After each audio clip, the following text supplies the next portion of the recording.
Kit विश्वविद्यालय छात्र आत्महत्या घटना छात्र समाज ओडिशा पक्षरु आज एक घरोई होटेल ठारे सांबादिक सम्मेलन अनुष्ठित होइछि।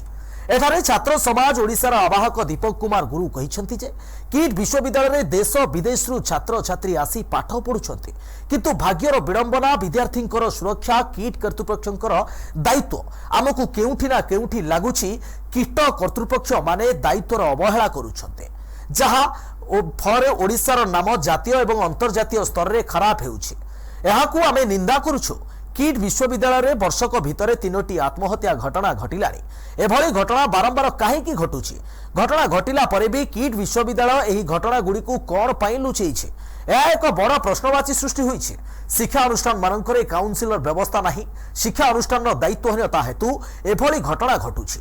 छात्र समाज ओडिशा दाबी करुछि कि सरकार एही घटना को गंभीरतार सह नियंतु एवं केउ समस्या और असुविधा रहुछि ताहार समाधान करंतु एवं दोषींको उपरे दृढ़ कार्यानुष्ठान ग्रहण करंतु और छात्रों को न्याय प्रदान करंतु।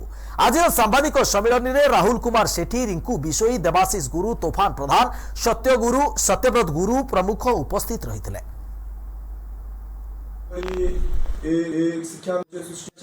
किंतु देखंतु दीर्घ 3टी छात्र आंदोलन तो कहीं किट रे जदि बार घटुची ताले किट ये कहीं लुचौची कहीं सामना को आने को विलंब करूची, तो सेही ऊपर आमे कहूछु कि किट रो कोठ ना कोठ ना किट ठीक भाव से करू नै सरकार को या को गंभीरता सहित नियंतु किबोली भाव रे एही समस्या गुडिकर समाज प्रत्येकटी कॉलेज दृष्टिगोचर करंतु आ छात्री पिलाटा आत्महत्या करछि ताको न्याय प्रदान करंतु।